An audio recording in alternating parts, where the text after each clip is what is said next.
Hello friends, welcome back to my channel. जैसे कि आप जानते हैं कि मैं 3 दिन नाइट शिफ्ट में थी और बहुत ही हेक्टिक है हमारा नाइट। फिर भी मैंने कोशिश किया कि कुछ वीडियो बना के आपको मैं दिखाऊं। लकीली लास्ट नाइट में पेशेंट कम थे, तो बिज़ी थे हम मगर उतने बिज़ी नहीं थे, तो मैं कुछ कुछ वीडियोस बनाना बनाना बना पाई। तो अ, मैंने उतना डिटेल वीडियो नहीं बनाया। जैसे मैं पेशेंट का नाम या पेशेंट को दिखा नहीं सकती या पेशेंट की डिटेल्स में आपको कुछ भी नहीं बता सकती, क्योंकि ये हमारा प्रोफेशन के ख़िलाफ़ होगा। तो मैंने बस आपको जिस्ट में दिखा दिया कैसे क्या करते हैं। आई होप आपको कुछ आइडिया मिला हो या फिर आपको पसंद आया हो कि हमारा वर्क एरिया कैसा है या वर्किंग कंडीशन कैसा होता है।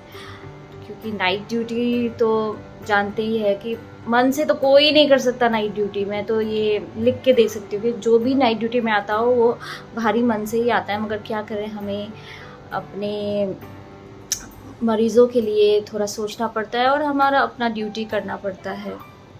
तो आशा करती हूँ आपको मेरा वीडियोस अच्छे लगे होंगे, और अगर आपको इस टाइप के कंटेंट में आपको वीडियोस चाहिए तो मुझे ज़रूर बताइएगा। मैं आपको कुछ कुछ वीडियोस दिखाऊंगी अपने वर्किंग एरिया के। Thank you. हेलो फ्रेंड्स, मैं इस बार आपको अपने नर्सिंग एस्पेक्ट दिखाना चाहती हूँ। ये मैं नाइट शिफ्ट में हूँ और मैं अपने पेशेंट की डिटेल्स देख रही हूँ, जैसे इन्वेस्टिगेशंस के बाद क्या फाइंडिंग आया है, तो उस हिसाब से हम पेशेंट को मेडिकेट करेंगे और फर्दर प्लान्स होंगे। तो जिस तरह, और मैं ये भी बताना चाहती हूँ कि हमारा ज़्यादा से ज़्यादा काम कंप्यूटर में होता है, जैसे ब्लड इन्वेस्टिगेशन भेजना, सीटी रिपोर्ट्स आना या एक्सरे रिपोर्ट्स आना, सब कंप्यूटर के द्वारा ही होता है। तो यही मैं और डॉक्टर अपने जो भी फाइंडिंग्स है वो अपने नोट्स में लिखते हैं। जैसे ऑर्थो का नोट होता है और सर्जरी का नोट होता है और न्यूरोसर्जरी का नोट होता है। तो इनको अगर और कोई डिपार्टमेंट से रेफरेंस चाहिए या कंसल्टेशन चाहिए तो ये अपने नोट में लिख देते हैं कि हमें इनका रेफरेंस चाहिए या कंसल्टेशन चाहिए। तो इस हिसाब से पेशेंट को बाकी के डिपार्टमेंट्स जैसे प्लास्टिक सर्जरी हुआ या मैक्सिलोफेशियल हुआ, वो सब आके पेशेंट को देखते हैं। तो इधर मैं पेशेंट की फाइंडिंग्स लिख रही हूँ। जैसे ये हमारे पास 2-3 पेशेंट थे। तो एक पेशेंट का था वो फॉल फ्रॉम स्टेयर्स था, और एक पेशेंट था जो अल्कोहलिक होके वो भी फॉल फ्रॉम स्टेयर्स ही था, मगर वो अकेले रहता था। तो उनके नेबर उनको लेके आए थे और उन्हें पता नहीं था कि वो कितने सीढ़ियों से गिरा है, मगर उसके सर में बहुत सारे चोट थे, बहुत कटा हुआ था सर में, बहुत ब्लीडिंग हो रहा था। तो ये सब देख के पेशेंट का सीटी स्कैन, सीटी टॉर्सो मतलब पेट का सीटी स्कैन होता है, छाती का सीटी स्कैन होता है। तो ये सब टेस्ट वेस्ट करा के पेशेंट आया है, और जो भी मेडिकेशन डॉक्टर ने लिखा है वो मैं अभी लिख रही हूँ पेशेंट का, जैसे जो भी डॉक्टर ने एडवाइस किया है।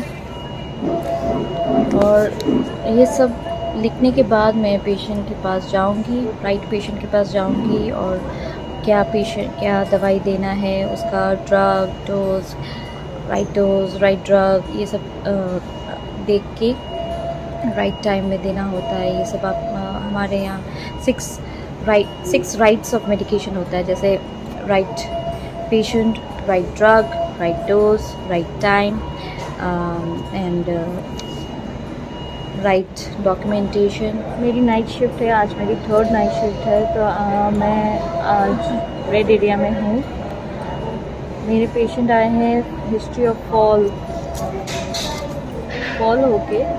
From 10 to 12 stairs. तो ये एक बच्चा है और इसको बहुत सारी चोट आए हैं, हेड इंजरी है और क्लैविकल फ्रैक्चर है। तो मैंने नोट्स चेक कर लिए हैं, और पेशेंट को according to the finding doctor ने कुछ मेडिसिन प्रिस्क्राइब किया है।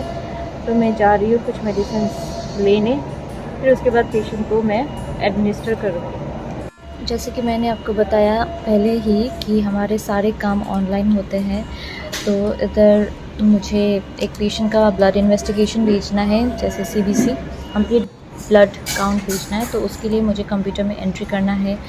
उसको पहले लॉगिन करना है, ई-हॉस्पिटल बोल के एक हमारे पास एक विंडो है, तो उधर पेशेंट का नाम डिटेल्स ऐड करके पेशेंट का जो भी इन्वेस्टिगेशन भेजना है वो हमें ऐड करना है, और उसके बाद हमें सैंपल कलेक्शन होने के बाद पेशेंट का एक बारकोड हमें मिलेगा, और वो बारकोड प्रिंट करके हमें सैंपल के ऊपर चिपका के और हमें लैब में भेजना होता है। तो अब सैंपल मैंने ले लिया है, अब मैं सैंपल भेजने वाली हूँ लैब HA के द्वारा हम भेजेंगे, हॉस्पिटल अटेंडेंट के द्वारा। अभी हमारे पास एक पेशेंट है जिनकी BP अभी ठीक नहीं रह रही है, तो उनको हम ब्लड ट्रांसफ्यूजन करने जा रहे हैं, और ब्लड प्रोडक्ट्स हमने ब्लड बैंक से मंगा लिया है और ब्लड ट्रांसफ्यूजन शुरू हो गया। अभी वक्त है 5 सुबह का 5 बज रहा है। मैं आपको अपना ED की थोड़ी सैर करा देती हूँ। आज इस बार थोड़े पेशेंट कम हैं आज की रात, तो मुझे थोड़ी चांस है वीडियो बनाने का। तो ये देखिए कितनी साफ़ सफाई मेंटेन हो रखा है, ऐसे एम्स में ही हो सकता है। तो एम्स का तो नाम सुना ही होगा आपने। अब हमारा नाइट रूटीन का काम थोड़ा ख़त्म हो गया है, तो हम थोड़े फ्री हैं, तो हमने सोचा कि थोड़े अपने सीनियर से या फिर डॉक्टर से कुछ ज्ञान प्राप्त करते हैं चेस्ट एक्सरे के बारे में। अब मैं आपको दिखाती हूँ चेस्ट एक्सरे हमने कैसे थोड़ा पढ़ा। बैरल सेपरेट चेस्ट होगा, ट्यूबुलर हार्ट होगा, इट विल बी फ्लैट। हाँ, ब्रीदिंग पैटर्न देखिए, there are so many ribs seen. उससे पहले क्या बोलते हैं हम, 7 रिब्स से ज़्यादा नहीं दिखना चाहिए डायफ्राम के ऊपर। अभी देखिए 1 2 3 4 5 6 7 8 9 में भी 10 भी दिख रहा है। सो इसका क्या है कि this is called as barrel separate chest. इसको ध्यान, ये पूरा बैरल जैसा दिख रहा है। हमारा नॉर्मली क्या होता है, चेस्ट ऐसा होता है ना, ये पूरा ऐसे इतना उठ के ऐसे है, बैरल सेपरेट चेस्ट है। ट्यूबुलर हार्ट नहीं बना है, डायफ्राम काफी डिप्रेस्ड है, and more than 7 ribs 7 ribs are seen in the, तो this is more of a emphysema destruction. वो लंबा हो जाता है। ये माता जी ऐसा होगा, या तो ये बीड़ी सिगरेट कुछ फूंकती होगी, या तो चूल्हा काफी कॉमनली यूज करती होगी, COPD। हाँ, उसकी वजह से है माता जी।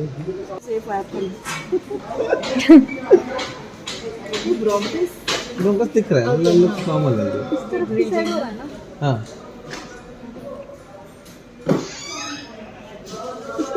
यहाँ पर ब्लैक का मतलब क्या है? ये डायफ्राम A for एयरवे हो गया, then B breathing. This one right. हाँ, नहीं 1 दिखता नहीं है, starts with 2 3 4 5 6 no issues. Ribs normal count में है। रिब्स से पहले हम हर बार लंग्स देखते हैं। अच्छा, ओके। यहाँ लंग्स देखिए, यहाँ पर लंग्स में काफी हेट्रोजेनिटी है, बहुत सारे शैडो आ रहे हैं। ये रेस ध्यान से इस तरफ देखेंगे, this is a classical sign. ये है कि पेक्टोरलिस मेजर मसल होता है ना, पेक्टोरलिस मेजर मसल में अगर एयर आ जाता है, ग्रॉस सबक्यूटेनियस एम्फिसिमा में एक मसल फाइबर्स दिखता है, जो पेक्टोरलिस मेजर मसल के फाइबर, इसको जिंको बाइलोवा साइन बोलते हैं। Ginkgo biloba, GINK, ginkgo biloba, gross subcutaneous emphysema, जिसकी वजह से जिंको बाइलोवा साइन दिखता है। तो एयरवे तो ठीक है, ब्रीदिंग में हमें काफ़ी हेजीनेस मिल रहा है, और हमें ऐसे क्या बोलते हैं, मसल फाइबर्स दिख रहे हैं। तरफ नहीं है ना, इस तरफ ज़्यादा नहीं है। हाँ, इस तरफ ज़्यादा है, क्योंकि इस तरफ सबने एम्फिसिमा बहुत ज़्यादा है इस कंपैरिजन में। वाह, देन A B हो गया, देन C पार्ट में कार्डिया ओके टाइप्स लग रहा है, देन डायफ्राम भी ठीक लग रहा है। E फॉर एक्स्ट्रा में एम्फिसिमा राइट साइड भी है, एम्फिसिमा लेफ्ट साइड भी है, लेफ्ट मोर देन राइट है, जिनको वाला साइन मिल रहा है। एंड देन अगर किसी तरफ किसी को ट्रॉमा के साथ एम्फिसिमा नाइट ड्यूटी खत्म हो गई है, मेरे हस्बैंड आए हैं लेने, आप आओगे?